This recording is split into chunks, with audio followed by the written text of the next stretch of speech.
আকাশবাণী কলকাতা জেলার চিঠি দক্ষিণ চব্বিশ পরগনা থেকে লিখেছেন আমাদের সংবাদদাতা গৌতম মণ্ডল। দক্ষিণ চব্বিশ পরগনা জেলায় এবারের টানা বর্ষায় বৃষ্টির পরিমাণ রেকর্ড ছুঁয়েছে। জুন মাস থেকে চলতি আগস্ট মাসের এক পক্ষকাল লাগাতার বৃষ্টি চলেছে জেলা জুড়ে। বারে বারে নিম্নচাপের ফলে অতিবৃষ্টিতে দুর্ভোগে পড়েছেন মানুষজন।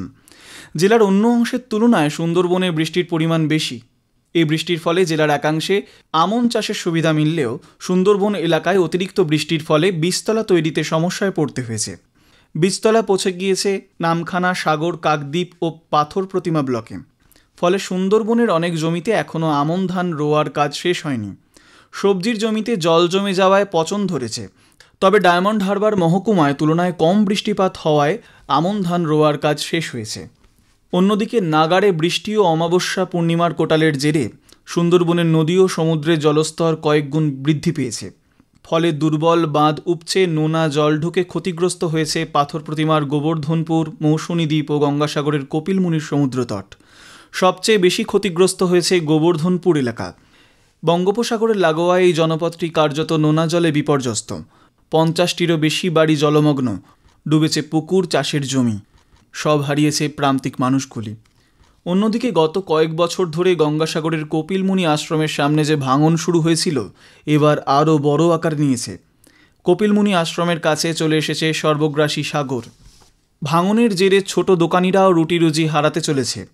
তবে রাজ্য সরকারের পক্ষ থেকে সমুদ্র তটকে রক্ষা করার আপ্রাণ চেষ্টা চালানো হচ্ছে। দুর্যোগের জেরে সুন্দরবনের উপকূল এলাকা জুড়ে নদী ও সমুদ্র ভাঙন অব্যাহত। সেচ দপ্তরের পক্ষ থেকে বাঁধ মেরামতির কাজ শুরু করলেও বর্ষাতে কাজ করা নিয়ে ক্ষুব্ধ এলাকাবাসীরা। আগামী 2 মাসে আরও কয়েকটি বড় কোটাল আছে।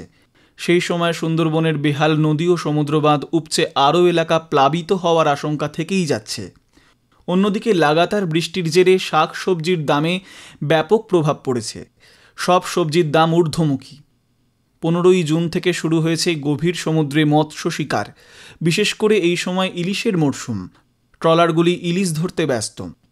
মরশুমের শুরুতে সুন্দরবন এলাকার মৎস্যজীবীদের জালে 400 টন ইলিশ মিললেও পরে আবহাওয়ার খামখেয়ালিতে সংকটে সামুদ্রিক মৎস্যজীবীরা।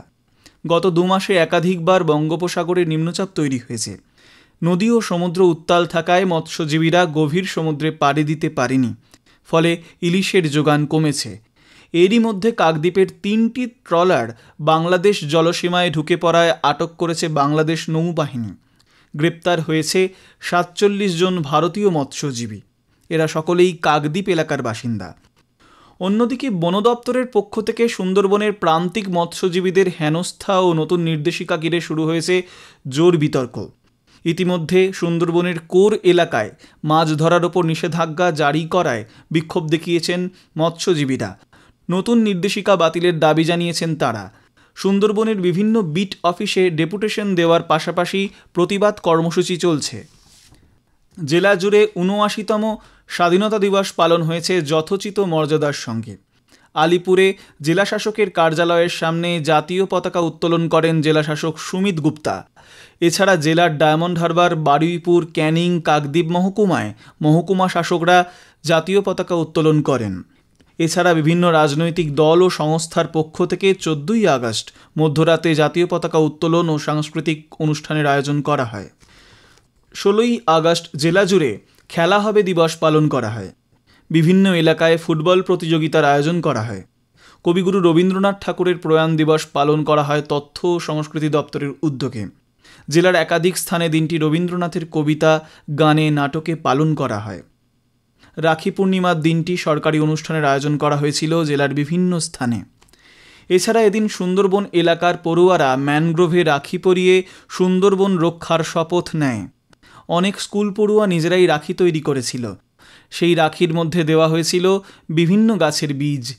রাখি থেকে পরবর্তী দিনে একটি নতুন গাছের জন্ম হবে, এই ভাবনাতে বীজের রাখি তৈরি করা হয়। এবার একাধিক স্কুল এই বীজের রাখি তৈরি করেছিল। জেলার চিঠি শেষ হলো। দক্ষিণ চব্বিশ পরগনা থেকে পাঠিয়েছেন আমাদের সংবাদদাতা গৌতম মণ্ডল।